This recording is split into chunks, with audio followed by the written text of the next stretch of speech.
Hello to everybody and welcome back to my YouTube channel. दोस्तों, आज का जो टॉपिक है हमने वो सीटेट यूपीटेट की प्रिपरेशन के अंतर्गत जो है बाल विकास का टॉपिक उठाया है और उसमें हम आपको सारे क्वेश्चन, बहुत सारे महत्वपूर्ण क्वेश्चन करवाने वाले हैं। तो चलिए एक एक करके सारे प्रश्नों को किया जाता है। पहला प्रश्न है, कोहलर यह सिद्ध करना चाहता था कि सीखना ऑप्शन ए एक ऐसी स्थिति है जिसमें व्यक्ति पशु से श्रेष्ठ है, ऑप्शन बी स्वायत्त या दृच्छिक क्रिया है, ऑप्शन सी संज्ञानात्मक शंकारी है और ऑप्शन डी परिस्थिति के विभिन्न अंगों का प्रत्यक्षीकरण है। आपके पास कुछ ही सेकंड है और सही आंसर बताइए। चलिए, सही आंसर है संज्ञानात्मक शंकारी है। और इसकी पुष्टि के लिए मैं बता दूं कि कोहलर यह सिद्ध करना चाहते थे कि सीखना एक संज्ञानात्मक शंकारी है। कोहलर ने अंतर्दृष्टि या सूझ को अधिगम में महत्वपूर्ण माना।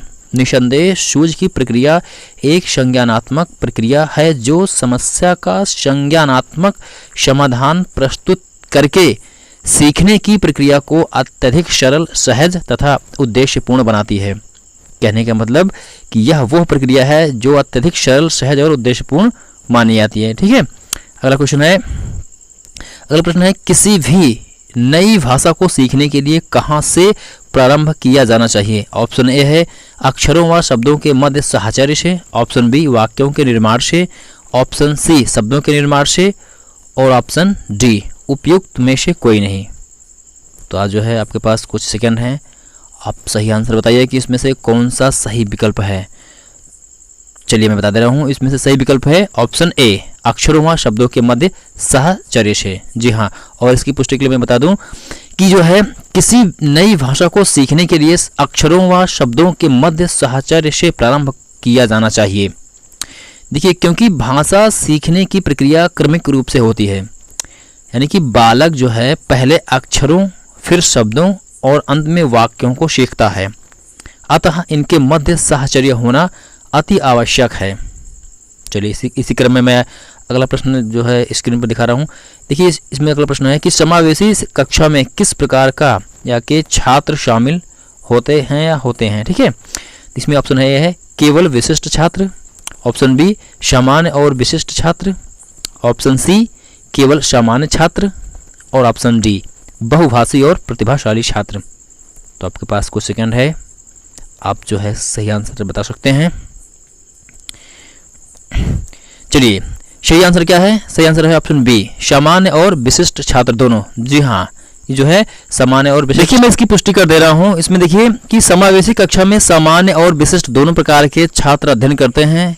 समावेशी विद्यालय ऐसे संसाधन कक्ष का निर्माण करते हैं जिसमें सामान्य बच्चों के साथ साथ विशिष्ट बच्चे भी शिक्षा ग्रहण कर सकते हैं। ऐसे कक्ष संसाधन युक्त, शिक्षण सहायक सामग्री युक्त तथा संसाधन शिक्षक युक्त होते हैं जहां विशिष्ट बालक अपने आप को समायोजित कर पाते हैं। ठीक है, चलिए फटाफट अगला प्रश्न देख लेते हैं। अगला प्रश्न है अधोलिखित में गणित संबंधी अधिगम अक्षमता को कौन सा पद परिभाषित करता है। ऑप्शन ए है नीरसता संबंधी दोष, ऑप्शन बी है पाठन दोष, ऑप्शन सी है गणना दोष और ऑप्शन डी है उपयुक्त में से कोई नहीं।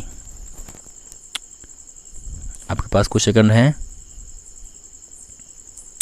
चलिए, सही ऑप्शन है जी हाँ गणना दोष। ठीक है, गणना दोष सही ऑप्शन है और मैं इसकी पुष्टि कर दे रहा हूं कि देखिए गणना दोष इसलिए होता है क्योंकि गणना दोष गणित संबंधी अधिगम अक्षमता को परिभाषित करता है। गणना दोष से संबंधित अधिगम अक्षमता को डिस्कैलकुलिया कहा जाता है। ठीक है, इस बात को याद रखना। इस प्रकार के अक्षमता वाले बच्चों में अंकगणितीय संक्रियाओं के चिन्हों को समझने में कठिनाई, दिशा ज्ञान का अभाव या अल्प समझ, नकद अंतरण या भुगतान संबंधी समस्याएं होती हैं। ठीक है, डिस्कैलकुलिया ये याद रखना है। ठीक है, इसको चलिए फटाफट अगला क्वेश्चन देख लेते हैं कि समावेशी की सफलता के लिए आवश्यक है। ऑप्शन ए क्षमता निर्माण का अभाव, ऑप्शन बी अभिभावकों की भागीदारी का ना होना, ऑप्शन सी अलगाव और ऑप्शन डी संवेदनशीलता। समावेशी की सफलता के लिए, ठीक है, कुछ सेकंड है आपके पास। चलिए, ऑप्शन डी सही है संवेदनशीलता। जी हाँ, संवेदनशीलता। और इसकी मैं पुष्टि कर दे रहा हूँ। देखिए, संवेदनशीलता इसलिए सही है क्योंकि समावेशीकरण की सफलता के लिए संवेदनशीलता अत्यंत आवश्यक है। यह संवेदनशीलता समाज, समुदाय, परिवार, विद्यालय, शिक्षक तथा अन्य समकक्षीय स्तर तक होना चाहिए ताकि विशिष्ट आवश्यकता वाले बच्चे अपने आप को समाज में अन्य सदस्यों से अलग ना समझें तथा समाज में अपने आप को समायोजित कर सके। ठीक है, इसलिए संवेदनशीलता का ऑप्शन ही करेक्ट होगा। चलिए अगला क्वेश्चन खटाखट देखते हैं। अगला प्रश्न है, निम्नलिखित में से कौन सा संवेग का तत्व तो नहीं है? जी हाँ, ऑप्शन ए है व्यवहारात्मक, ऑप्शन बी दैहिक और ऑप्शन सी संज्ञानात्मक और ऑप्शन डी संवेदी। आपके पास कुछ ही सेकंड हैं, दिमाग लगाइए कि कौन सा ऑप्शन सही है। जी हाँ, ऑप्शन नंबर डी यानी कि संवेदी जो है ये संवेग का तत्व नहीं है। और इसकी पुष्टि मैं कर दे रहा हूँ। देखिए, संवेदी संवेग का तत्व नहीं है क्योंकि संवेग उत्पन्न होने पर प्राणी में दो स्तर पर परिवर्तन दिखाई देने लगता है। पहला शारीरिक स्तर पर, दूसरा मानसिक स्तर पर। शारीरिक स्तर पर जल्दी जल्दी सांस लेना, रक्तचाप बढ़ जाना, आवाज़ में परिवर्तन आ जाना, अंग संचालन की गति में परिवर्तन जैसी क्रियाएं होती हैं। जबकि मानसिक स्तर पर विचार प्रक्रिया या तो शिथिल हो जाती है अथवा लुप्त प्राय हो जाती है।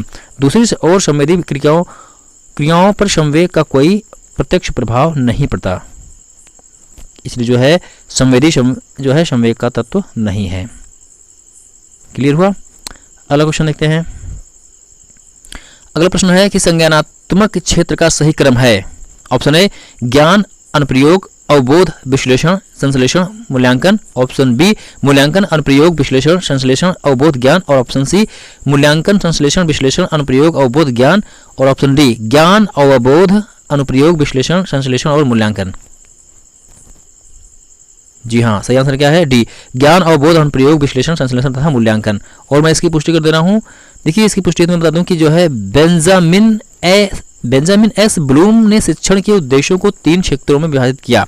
इसमें पहला रहा है संज्ञानात्मक क्षेत्र के उद्देश्य, नंबर 2 भावात्मक क्षेत्र के उद्देश्य और नंबर 3 जो है वो मनोगत्यात्मक क्षेत्र के उद्देश्य हैं। देखिए, ब्लूम ने वर्ष 1956 में संज्ञानात्मक क्षेत्र के उद्देश्यों को पुनः क्रमशः 6 भागों में विभाजित किया, जो इस प्रकार से बने। नंबर 1 ज्ञान, नंबर 2 अवबोध, नंबर 3 अनुप्रयोग, नंबर 4 विश्लेषण, नंबर 5 संश्लेषण और नंबर 6 मूल्यांकन। तो इस प्रकार से आपका ऑप्शन डी सही है। ठीक है, चलिए अगला क्वेश्चन देखते हैं। अगला प्रश्न है कि निम्नलिखित में से कौन सा अच्छे शिक्षण की विशेषता नहीं है? ऑप्शन ए स्वेच्छाचारी, ऑप्शन बी जनतांत्रिक, ऑप्शन सी सहानुभूतिपूर्ण और ऑप्शन डी वांछनीय सूचनाएं देने वाला।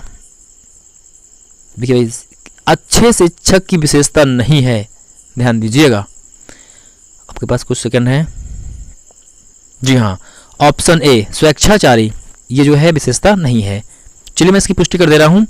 देखिए कि स्वेच्छाचारितापूर्ण यानी कि स्वेच्छाचारितापूर्ण शिक्षण वातावरण अच्छे शिक्षण की विशेषता नहीं होती है। प्रभावशाली व आनंददायक वातावरण में किए गए शिक्षण का प्रतिफल अधिगम के रूप में परिलक्षित हो जाता है। इसलिए शिक्षण का वातावरण जनतांत्रिक, सहानुभूतिपूर्ण, सहयोगात्मक तथा वांछनीय सूचनाएं देने वाला होना चाहिए। ठीक है, चलिए अगला क्वेश्चन देखते हैं खटाखट। अगला प्रश्न है कि अभिप्रेरणा का प्रत्याशा सिद्धांत किसके द्वारा दिया गया? ये काफी बहुत इंपॉर्टेंट क्वेश्चन है कि अभिप्रेरणा का प्रत्याशा सिद्धांत किसके द्वारा दिया गया। आपके पास 4 ऑप्शन है। ऑप्शन ए विक्टर ब्रूम द्वारा, ऑप्शन बी मास्लो द्वारा, ऑप्शन सी हर्ज़बर्ग द्वारा और ऑप्शन डी स्किनर द्वारा। ये काफी इंपॉर्टेंट क्वेश्चन है और सही आंसर, जी हाँ सही आंसर क्या होगा? Victor broom. विक्टर ब्रूम जो है ये सिद्धांत इन्होंने दिया था। ठीक है, चलिए मैं बता दूं कि इसकी वजह में जो है कि अभिप्रेरणा के संबंध में वर्ष 1964 में विक्टर ब्रूम ने प्रत्याशा सिद्धांत का प्रतिपादन किया। यह सिद्धांत अभिप्रेरणा, निष्पादन तथा कार्य संतुष्टि के कारणों को विभिन्न प्रकार से परिभाषित करता है। इस सिद्धांत के अंतर्गत व्यक्ति अपने कार्य का चयन स्वयं करता है। सभी व्यक्ति अपने उद्देश्यों, आवश्यकताओं, मूल्यों, कुशलताओं, योग्यताओं तथा भूमिकाओं के संबंध में तर्क और सतर्क रहते हैं। ठीक है, इस प्रकार से आपका ऑप्शन ही सही है। अगला क्वेश्चन देखते हैं खटाखट। अगला प्रश्न है कि अग्रिम व्यवस्थापक प्रतिमान किस परिवार से संबंधित है? ऑप्शन ए वैयक्तिक, ऑप्शन बी सामाजिक अंतःक्रिया, ऑप्शन सी सूचना प्रक्रियाकरण और ऑप्शन डी व्यवहार परिमार्जन। आपके पास कुछ सेकंड हैं, विचार कीजिए। अग्रिम व्यवस्थापक प्रतिमान परिवार थे, तो सही आंसर क्या है? ऑप्शन डी सूचना प्रक्रियाकरण। चलिए मैं इसकी पुष्टि कर दे रहा हूं।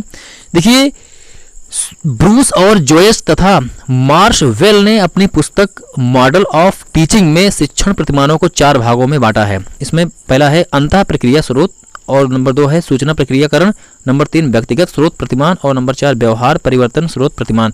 इन 4 प्रकार के प्रतिमानों को पुनः कई विभागों में विभाजित किया गया है, जिससे सूचना प्रक्रियाकरण को निम्न प्रकार से विभाजित करता है। तो इस प्रकार से आपका ऑप्शन जो है वो सी करेक्ट है। चलिए अगला देखते हैं। अगला प्रश्न है कि कौशलों के स्थानांतरण के लिए कौन सा उपयोगी है। ऑप्शन ए कौशल अंतःकरण एक गति है ना कि उद्देश्य। ऑप्शन बी रेखीय अभिक्रम। ऑप्शन सी साखी अभिक्रम। ऑप्शन डी तैयारी और अर्जन। आपके पास कुछ सेकंड है कि कौशलों के स्थानांतरण के लिए कौन सा उपयोगी नहीं है, आप बता सकते हैं। चलिए सही आंसर क्या है? सही ऑप्शन है ए कौशल अंतःकरण एक गति है ना कि उद्देश्य। जी हाँ, कौशल एक अंतःकरण गति है ना कि उद्देश्य। और इसकी मैं पुष्टि कर दूं, देखिए कौशल को किसी जटिल कार्य को आसानी से और दक्षता से करने की योग्यता के रूप में परिभाषित किया गया है। कार चलाना, आशुलिपि में लिखना आदि कौशल के उदाहरण हैं। कौशल अधिगम गुणात्मक रूप से कई भिन्न चरणों से होकर गुजरता है। एक चरण से दूसरे चरण में संक्रमण कौशल अंतरण कहलाता है। यह कौशल अंतरण उद्देश्यपूर्ण न होकर स्वतः होता है, अर्थात कौशल अंतरण एक प्रकार की यात्रा है, ना कि लक्ष्य का या उद्देश्य। ठीक है, चलिए अगला क्वेश्चन देखते हैं खटाखट कि निम्नलिखित में से कौन सा शिक्षण का सूत्र नहीं है। ऑप्शन ए सरल से कठिन की ओर। ऑप्शन बी अनिश्चित से निश्चित की ओर। ऑप्शन सी दृश्य से आदर्श की ओर और ऑप्शन डी निगमन से आगमन की ओर। शिक्षण सूत्र नहीं है, ध्यान दीजिएगा। चलिए सही ऑप्शन है डी निगमन से आगमन की ओर, यह शिक्षण का सूत्र नहीं है। चलिए मैं इस बात की पुष्टि कर दूं कि हर्वर्ड, स्पेंसर तथा कमेनियस ने निम्न प्रकार के शिक्षण सूत्रों का उल्लेख किया है, जैसे सरल से कठिन की ओर, ज्ञात से अज्ञात की ओर, स्थूल से सूक्ष्म की ओर, पूर्ण से अंश की ओर, अनिश्चित से निश्चित की ओर, दृश्य से आदर्श की ओर, विशिष्ट से सामान्य की ओर, विश्लेषण से संश्लेषण की ओर, मनोवैज्ञानिक क्रम से तर्क संगत की ओर, अनुभव से युक्ति युक्त की ओर, प्रकृति से अनुसरण की ओर। तो कहने का मतलब ये हो गया इसमें कि सरल से कठिन की ओर, ज्ञात से अज्ञात की ओर। तो आपका आंसर कौन सा सही है? तो आपका ऑप्शन सही है डी।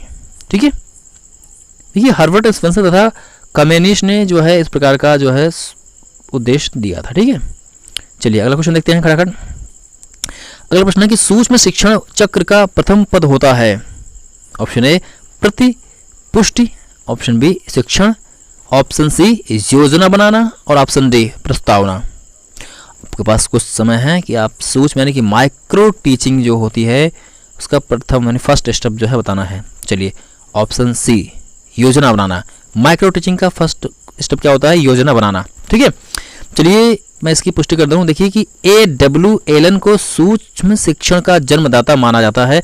सूक्ष्म शिक्षण चक्र का प्रथम पद योजना बनाना होता है। मैं इसके अंदर बता दूं कि पाठ योजना बनाना, इसके बाद शिक्षण होता है, शिक्षण के बाद जो है प्रतिपुष्टि होती है, प्रतिपुष्टि के बाद पुनः नियोजन होता है, पुनः नियोजन के बाद पुनः शिक्षण होता है और पुनः शिक्षण के बाद पुनः प्रतिपुष्टि होती है और पुनः प्रतिपुष्टि होने के बाद फिर से जो है पाठ योजना बनाई जाती है। तो इस प्रकार से ये क्रम लगातार चलता रहता है माइक्रो टीचिंग का। ठीक है, ये वीड वाले बहुत अच्छे से जानते होंगे। ठीक है, चलिए मैं अगला क्वेश्चन बता दूं कि निम्न में से कौन सा अवबोध स्तर के शिक्षण में शामिल है। नंबर 1 पृथक्करण, ऑप्शन बी अनुप्रयोग, ऑप्शन सी तलना और ऑप्शन डी अन्वेषण। जी हाँ, आपके पास कुछ सेकंड है।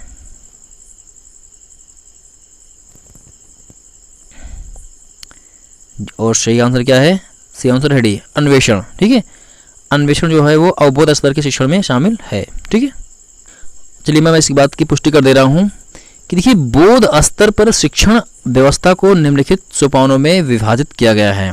इसमें आपका पहला होता है कि अन्वेषण, फिर होता है प्रस्तुतिकरण, फिर होता है आत्मीकरण अथवा परिपाक और नंबर 4 होता है कि वर्णन अथवा अभिव्यक्तिकरण। वर्णन अथवा अभिव्यक्तिकरण ये जो है सोपान है विभिन्न प्रकार के। चलिए अगली बात हम करते हैं, अगला क्वेश्चन देखते हैं फटाफट। अगला प्रश्न क्या है? देखिए अगला प्रश्न है शैक्षिक सुधारों में प्रभावी विकेंद्रीकरण तभी संभव होगा ए जब खंड व सकुल संदर्भ केंद्रों की भागीदारी बढ़े, बी स्थानीय संदर्भ व्यक्ति उपलब्ध हो, सी अध्यापकों के पास संसाधन और प्रासंगिक सामग्री भी मौजूद हो। अब आपको इसमें से चुनना है कौन सा सही है। तो इसमें सही है option D, A B C, यानी कि तीनों कथन जो है वो सत्य हैं। ठीक है, चलिए मैं इसकी पुष्टि बता दूं। देखिए कि शैक्षिक सुधारों में प्रभावी विकेंद्रीकरण तभी होगा, संभव होगा कि जब खंड व स्कूल संदर्भ केंद्रों की भागीदारी बढ़े, स्थानीय संदर्भ व्यक्ति उपलब्ध हों, अध्यापकों के पास संसाधन और प्रासंगिक सामग्री भी मौजूद हो, स्थानीय स्तर पर ग्राम शिक्षा समिति, महिला संगठन और सरकारी संगठन या अन्य संगठनों समितियों की सक्रिय सहभागिता बढ़े, तभी जो है ये प्रभावी विकेंद्रीकरण संभव होगा। चलिए अगला प्रश्न देखते हैं। अगला प्रश्न है कि एक छात्र पढ़ रहा है, उसका नाम लेकर किसी ने बुलाया, निम्न में किस संवेदना द्वारा वह छात्र अपनी अनुक्रिया प्रकट करेगा। ऑप्शन ए दृष्टि संवेदना, ऑप्शन बी स्पर्श संवेदना, ऑप्शन सी ध्वनि संवेदना और ऑप्शन डी प्रत्यक्षणा संवेदना। तो बात काफ़ी क्लियर जो है क्वेश्चन है, हर कोई भी बता सकता है। तो इसमें चलिए कौन सा सही होगा। इसमें सही है सी ध्वनि संवेदना। जी हाँ, ये तो काफ़ी क्लियर है। ठीक है, चलिए मैं इसकी भी पुष्टि कर दे रहा हूँ। देखिए ज्ञानेंद्रियों के द्वारा व्यक्ति पर होने वाले प्रभाव को संवेदना कहते हैं। यदि कोई छात्र पढ़ रहा है और उसका नाम लेकर कोई व्यक्ति बुलाता है तो सर्वप्रथम वह हाँ में जवाब देगा और इसके बाद वह अपनी अनुक्रिया ध्वनि संवेदना के माध्यम से प्रकट करता है। तो ये काफ़ी स्पष्ट क्वेश्चन रहा है। तो इस प्रकार के प्रश्न में जो है काफ़ी ज़्यादा दिमाग नहीं लगाना चाहिए, ये काफ़ी क्लियर जो है होते हैं और आप इनको जो है सेकंडों में करने का प्रयास करें, तो ये जो है आपकी स्पीड बन जाएगी और आपके पास टाइम मैक्सिमम बचेगा। ठीक है, चलिए अगला क्वेश्चन देखते हैं खटाखट की। अगला प्रश्न क्या है, देखिए पियाजे के सिद्धांत के अनुसार प्राक संक्रियात्मक अवस्था की अवधि क्या है। काफ़ी इंपॉर्टेंट ये क्वेश्चन भी है। ऑप्शन ए है 4 से 8 साल, ऑप्शन बी जन्म से 2 साल, ऑप्शन सी 2 से 7 साल और ऑप्शन डी 5 से 8 साल। देखिए मैं बता दूं कि पियाजे से संबंधित जो प्रश्न आते हैं काफ़ी महत्वपूर्ण होते हैं, इन बातों को आपको जरूर से जरूर ध्यान देना चाहिए। चलिए इसमें से सही ऑप्शन सी 2 से 7 साल। जी हाँ, 2 से 7 साल जो है ये प्राक संक्रियात्मक अवस्था की अवधि है। मैं इसकी स्पष्टीकरण दे रहा हूँ। देखिए कि पियाजे के अनुसार बालक का संज्ञानात्मक विकास 4 अवस्थाओं से होकर गुजरता है। नंबर 1 उसमें क्या होता है, संवेगात्मक गामक अवस्था जो कि जन्म से 2 वर्ष तक होती है, और नंबर 2 होती है प्राक संक्रियात्मक अवस्था जो कि 2 से 7 वर्ष तक होती है, और नंबर 3 होती है कि मूर्त संक्रियात्मक अवस्था जो कि 7 से 11 वर्ष तक होती है, और नंबर 4 होती है औपचारिक संक्रियात्मक अवस्था जो कि 11 से 15 वर्ष तक होती है। इस प्रकार प्रकाश संक्रियात्मक अवस्था 2 से 7 वर्ष तक होती है आप, और आपका आंसर सी सही है। ठीक है, चलिए मैं अगला क्वेश्चन दे रहा हूँ। देखिए अगला प्रश्न है कि निम्नलिखित में से कौन सी वाद की बाल्यावस्था के बौद्धिक विकास की विशेषता नहीं है। ऑप्शन ए भविष्य की योजना की सूझबूझ, ऑप्शन बी विज्ञान की काल्पनिक कथाओं में अधिक रुचि, और ऑप्शन सी बढ़ती हुई तार्किक शक्ति, और ऑप्शन डी काल्पनिक भयों का अंत। आपके पास कुछ सेकंड है, खट से बताइए आंसर। तो सही आंसर है भविष्य की योजना की सूझबूझ, यानी कि ऑप्शन ए सही है। चलिए मैं इसकी पुष्टि कर दे रहा हूं। देखिए भविष्य की योजना की सूझबूझ बाल्यावस्था के बाद की अवस्था अर्थात किशोरावस्था की बौद्धिक विशेषता नहीं है, क्योंकि किशोरावस्था में बालक अपने भविष्य की योजनाओं के प्रति चिंतित रहता है, जिसके कारण वह तनाव में रहता है, ना कि वह अपने भविष्य की योजनाओं के प्रति सूझबूझ प्रदर्शित करता है। यह विशेषता सामान्यतः प्रौढ़ावस्था की हो सकती है। ठीक है, ये क्लियर हो गया। चलिए अगला प्रश्न देखते हैं खटाखट। देखिए इस अगला प्रश्न है कि इसमें से कौन मनोवैज्ञानिक भाषा विकास से संबद्ध है। Option A Pavlov, option B Vinay, option C Chomsky और ऑप्शन डी मास्लो। देखिए बता दूं कि मनोवैज्ञानिक भाषा विकास जो है काफ़ी इंपॉर्टेंट क्वेश्चन है, काफ़ी फेमस क्वेश्चन है, इसको तो लगभग सबको पता होगा भाई। तो कौन सा ऑप्शन सही है, ऑप्शन सी चोम्स्की। ठीक है, चोम्स्की जो है क्लियर आंसर है। चलिए मैं इसकी पुष्टि बता दूं कि देखिए नोआम चोम्स्की भाषा विकास से संबंधित मनोवैज्ञानिक हैं। भाषा संबंधित, देखिए भाषा विकास याद रखना, भाषा विकास के मनोवैज्ञानिक हैं। इन्होंने माना कि प्रत्येक मानव शिशु में व्याकरण की संरचनाओं का एक अंतर्निहित एवं जन्मजात खाका होता है, जिसे सार्वभौम व्याकरण की संज्ञा दी गई है। देखिए नोआम चोम्स्की भाषा विकास, ये जो है काफी इंपॉर्टेंट क्वेश्चन बनता है। ठीक है, देखिए अगला प्रश्न है कि थार्नडाइक ने अपने सिद्धांत को किस शीर्षक से सिद्ध किया। ऑप्शन ए संज्ञानात्मक अधिगम, ऑप्शन बी अधिगम के प्रयास एवं भूल, और ऑप्शन सी संकेत अधिगम, और ऑप्शन डी स्थान अधिगम। देखिए थार्नडाइक भी काफी ज्यादा क्वेश्चन आते हैं इसके। तो ऑप्शन डी सही है, अधिगम के प्रयास एवं भूल। देखिए प्रयास एवं भूल जब भी आए तो आप थार्नडाइक समझ जाइए खटाक से। मैं इसकी पुष्टि कर दे रहा हूँ। देखिए थार्नडाइक ने अपने सिद्धांत को अधिगम के प्रयास एवं भूल का सिद्धांत शीर्षक से सिद्ध किया। इस सिद्धांत को संबंधवाद या उद्दीपक अनुक्रिया सिद्धांत भी कहते हैं। इनके अनुसार सीखने के लिए पुनर्बलन केंद्रीय तत्व है तथा अनुक्रिया का संतोषजनक परिणाम ही उद्दीपक अनुक्रिया बंधन को सुदृढ़ कर सकता है। भाई इस बात को जरूर स्पष्ट कर लीजिए कि पुनर्बलन केंद्रीय तत्व है। ठीक है, चलिए अगला क्वेश्चन देखते हैं खटाखट। अगला प्रश्न है 21 नंबर की गिरोह अवस्था किस आयु वर्ग एवं विलंब विकास से संबंधित है। ऑप्शन ए 16 से 19 वर्ष एवं नैतिकता से, ऑप्शन बी 3 से 6 वर्ष एवं भाषा से, ऑप्शन सी 8 से 10 वर्ष एवं सामाजिकरण से, और ऑप्शन डी 16 से 19 वर्ष एवं संज्ञानात्मक से। तो सही आंसर क्या है? ऑप्शन सी 8 से 10 वर्ष एवं सामाजिकरण से। ठीक है, मैं इसकी पुष्टि बता दूं। देखिए कि गिरोह अवस्था 8 से 10 वर्ष एवं विलंब विकास सामाजिकरण से संबंधित है। 8 से 10 वर्ष की आयु में बालक अपने समूह का सक्रिय सदस्य बन जाता है जो किशोरावस्था में चरम पर पहुंच जाता है। कहने का मतलब गिरोह अवस्था सामाजिकरण से संबंधित होती है। तो इस प्रकार से आपका ऑप्शन सी सही हुआ, यानी कि 8 से 10 वर्ष गिरोह अवस्था, ये ऑप्शन आपका सही हुआ। सामाजिकरण ध्यान रखना। ठीक है, अगला क्वेश्चन है 22 नंबर। पियाजे के अनुसार संज्ञानात्मक विकास की तृतीय अवस्था निम्न में से कौन सा है?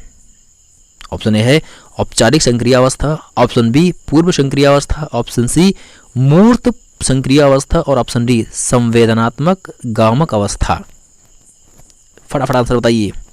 चलिए मैं बता दे रहा हूँ कि ऑप्शन सी सही है, यानी कि मूर्त संक्रिया अवस्था। जी हाँ, मूर्त संक्रिया अवस्था जो है तृतीय अवस्था का उदाहरण है। मैं इसकी पुष्टि कर दे रहा हूँ कि पियाजे के अनुसार संज्ञानात्मक विकास की तृतीय अवस्था मूर्त संक्रिया अवस्था है। यह अवस्था 7 से 11 वर्ष तक होती है। अभी पिछले क्वेश्चन में बताया गया। इस अवस्था में बालक मूर्त वस्तुओं के संबंध में चिंतन प्रारंभ कर देता है। अब वह वस्तुओं में अंतर व तुलना कर सकता है। देखिए भाई, बालक मूर्त वस्तुओं के संबंध में चिंतन प्रारंभ करता है, इस बात की पुष्टि हो चुकी है। ठीक है, चलिए अगला क्वेश्चन देखते हैं फटाफट क्या है। ये सारे क्वेश्चन जो है बोर्ड में आ चुके हैं। निम्न में से अधिगम में योगदान देने वाले मनोवैज्ञानिक कारकों में कौन सा शामिल नहीं है? ऑप्शन ए अधिगम की इच्छा, ऑप्शन बी प्रेरणा, ऑप्शन सी रुचि, और ऑप्शन डी विषय वस्तु का स्वरूप। तो फट से आंसर बताइए कि कौन सा आंसर सही है जो कि मनोवैज्ञानिक कारक में शामिल नहीं है। तो आपका आंसर डी सही है। जी हाँ, डी विषय वस्तु का स्वरूप जो है मनोवैज्ञानिक कारकों में शामिल नहीं किया गया है। और की पुष्टि बता दूं मैं कि विषय वस्तु का स्वरूप अधिगम में योगदान देने वाले मनोवैज्ञानिक कारकों में शामिल नहीं है। अधिगम की इच्छा, प्रेरणा, रुचि, बुद्धि, अभिवृत्ति, परिपक्वता, वैयक्तिकता आदि अधिगम में योगदान देने वाले मनोवैज्ञानिक कारक हैं, विषय वस्तु कारक नहीं है। इस बात को ध्यान रखना। कहने का मतलब कि विषय वस्तु ही कारक नहीं है, बाकी अधिगम की इच्छा, प्रेरणा, रुचि, बुद्धि, अभिवृत्तियाँ, परिपक्वता, ये सारे जो है कारण है। चलिए खड़ा खड़ा अगला क्वेश्चन देखा जाता है कि क्या है इसमें। देखिए क्वेश्चन नंबर जो है 24 है 24। निम्न में से सामाजिक मूल्य कौन सा है? ऑप्शन ए है सहायता परक व्यवहार, ऑप्शन बी प्राथमिक लक्ष्य, ऑप्शन सी मूल प्रवृत्ति, और ऑप्शन डी आक्रामकता की आवश्यकता। आपके पास कुछ ही सेकंड हैं, फटाफट आंसर बताइए। जी हाँ, ऑप्शन ए सहायता परक व्यवहार, ये जो है सामाजिक मूल्य है। ठीक है, इसकी पुष्टि मैं बता दूं कि राष्ट्रीय शैक्षिक अनुसंधान एवं प्रशिक्षण परिषद की पुस्तक document of social, moral and spiritual values of education में कुल 83 नैतिक, सामाजिक एवं आध्यात्मिक मूल्यों की चर्चा की गई है। प्रमुख सामाजिक मूल्य इस प्रकार से हैं। इसमें जो है मैत्री भाव, समाजवाद, भाईचारा, टीम भावना, कर्तव्य भावना, सहानुभूति, सहयोग, समाज सेवा, सामाजिक उत्तरदायित्व आदि शामिल किया गया है। इस प्रकार से आपका ऑप्शन नंबर ए सही है। ठीक है, अगला प्रश्न कौन सा है कि पश्च अन्वेषण तथा साधन साक्ष्य विश्लेषण निम्न में से किसके उदाहरण हैं? ऑप्शन ए है स्वतः शोध के, ऑप्शन बी एल्गोरिदम के, ऑप्शन सी मानसिक वृत्ति के, और ऑप्शन डी प्रकार्यात्मक स्थिरता के। तो कौन सा ऑप्शन सही है? ऑप्शन ए, स्वतः शोध के। ठीक है, स्वतः शोध याद रखना। ठीक है, मैं इसकी पुष्टि कर दूं। देखिए, स्वतः शोध विधि के व्यक्ति समस्या का समाधान करने के लिए सभी विकल्पों को नहीं ढूंढता है, बल्कि सिर्फ उन्हीं विकल्पों का चयन करके समस्या समाधान करने की कोशिश करता है जो उन्हें संगत प्रतीत होते हैं। पश्च अन्वेषण तथा साधन साक्ष्य विश्लेषण इनकी दो प्रमुख विधियां हैं। ठीक है, स्वतः शोध की विधियां कौन कौन सी हैं? पश्च अन्वेषण तथा साधन साक्ष्य विश्लेषण, याद रखना इनको। अगला क्वेश्चन है 26, सीखने के वक्र अभ्यास द्वारा सीखने की मात्रा, गति और प्रगति की सीमा को ग्राफ पर प्रदर्शित करते हैं, यह किसने कहा था? Option A Skinner, option B Ross, option C एविंगहॉस और ऑप्शन डी एम.एल. विग्गी। देखिए, ये क्वेश्चन बोर्ड में आया था और ये करेक्ट नहीं है, इसमें से कोई भी ऑप्शन नहीं दिख रहा भाई। और इसके विषय में मैं पुष्टि कर दूं कि ये रॉन्ग क्वेश्चन हुआ था। देखिए, मैं पुष्टि के लिए बता दूं कि सीखने का वक्र अभ्यास द्वारा सीखने की मात्रा, गति और प्रगति की सीमा को ग्राफ पर प्रदर्शित करते हैं, यह कथन गेट्स व अन्य के हैं। कहने का मतलब कि इस कथन को सीखने के वक्र अभ्यास द्वारा सीखने की मात्रा, गति और प्रगति की सीमा को, ये जो कथन है ये गेट व और अन्य के, जो कि ऑप्शन में नहीं दिए गए हैं, तो इस प्रकार से जो है ये एरर हुआ था। ये करेक्शन है क्वेश्चन में। ठीक है, चलिए अगला क्वेश्चन देखते हैं खटाखट कि अगला क्वेश्चन क्या है। देखिए, अगला क्वेश्चन है कि निम्न में से कौन सा थार्नडाइक के अधिगम के प्राथमिक नियमों में शामिल नहीं है? ऑप्शन ए सहचार्यात्मक स्थानांतरण का नियम, ऑप्शन बी अभ्यास का नियम, ऑप्शन सी प्रभाव का नियम, ऑप्शन डी तत्परता का नियम। आपके पास कुछ ही सेकंड है, तो चलिए मैं बता दूं कि सही आंसर है ए सहचार्यात्मक स्थानांतरण का नियम जो है ये शामिल नहीं है। ठीक है, चलिए फटाफट मैं इसकी पुष्टि कर देता हूं कि ई.एल. थार्नडाइक ने अधिगम के 3 मुख्य नियम तथा 5 गौण नियम दिए हैं जो निम्नलिखित हैं। देखिए, मुख्य नियम कौन कौन से हैं? देखिए, मुख्य नियम में जो है अभ्यास का नियम, प्रभाव का नियम, तत्परता का नियम जो है ये मुख्य नियम है। और जो गौण नियम है उनमें जो है बहु अनुक्रिया का नियम, मनोवृत्ति का नियम, आंशिक क्रिया का नियम, सादृश्यता का नियम, सहचार्यात्मक रूपांतरण का नियम, ये जो है 5 नियम है, गौण है। कहने का मतलब 3 मुख्य नियम है, 5 गौण नियम है। सहचार्यात्मक रूपांतरण का नियम जो है ये गौण नियम में आता है। अभ्यास का नियम, प्रभाव का नियम, तत्परता का नियम जो है एक मुख्य नियम है। इस बात को याद रखना, काफी महत्वपूर्ण है ये। ठीक है, मुख्य नियम गौण नियम काफी ज्यादा पूछे जाते हैं। चलिए अगला क्वेश्चन देखते हैं। अगला क्वेश्चन है कि अनुकूलित अनुक्रिया सिद्धांत किसे अनुकूलन पर बल देता है? अनुकूलित अनुक्रिया सिद्धांत किसके अनुकूलन पर बल देता है? ऑप्शन ए तर्क पर, ऑप्शन बी व्यवहार, ऑप्शन सी चिंतन और ऑप्शन डी अभिप्रेरणा। आपके पास कुछ ही सेकंड है कि अनुकूलित अनुक्रिया सिद्धांत किसके अनुकूलन पर बल देती है? तो आपका सही आंसर है ऑप्शन डी, व्यवहार पर। ठीक है, जी हाँ, व्यवहार। और मैं इसकी पुष्टि बता दूं कि अनुकूलित अनुक्रिया सिद्धांत व्यवहार के अनुकूलन पर बल देती है। इस सिद्धांत के अनुसार अस्वाभाविक उद्दीपक को स्वाभाविक उद्दीपक के साथ बार बार प्रस्तुत करने पर प्राणी अस्वाभाविक उद्दीपक के प्रति भी स्वाभाविक उद्दीपक जैसी अनुक्रियाएं करने लगता है, अर्थात उसकी अनुक्रियाएं या व्यवहार अस्वाभाविक उद्दीपक के साथ अनुकूलित हो जाती हैं। ठीक है, चलिए अगला क्वेश्चन देखते हैं। अगला क्वेश्चन क्या है? देखिए, अगला क्वेश्चन है 29, क्रिया प्रसूत अनुबंध क्रिया प्रसूत अनुबंधन का दूसरा नाम है। ऑप्शन ए समीपस्थ अनुबंध, बी नैमित्तिक अनुबंधन, सी प्राचीन अनुबंधन, डी चिन्ह अनुबंधन। और आपके पास है केवल 4 सेकेंड। 1 2 3 4। जी हाँ, सही ऑप्शन है बी नैमित्तिक अनुबंधन। नैमित्तिक अनुबंधन जो है सही ऑप्शन है। ठीक है, और मैं इसकी पुष्टि बता दूं कि क्रिया प्रसूत अनुबंधन का दूसरा नाम नैमित्तिक अनुबंधन भी है। अधिगमकर्ता की अनुक्रियाओं का पुनर्बलन के लिए अनुबंधन का एक निमित्त होने के कारण इस सिद्धांत को नैमित्तिक या यांत्रिक या साधनात्मक अनुबंधन सिद्धांत के नाम से भी जाना या संबोधित किया जाता है। ठीक है, चलिए खड़ाखड़ मैं अगला क्वेश्चन पर दे रहा हूं। और आखिरी क्वेश्चन है 3rd नंबर कि निम्न में से कौन सी अधिगम की एक विशेषता नहीं है?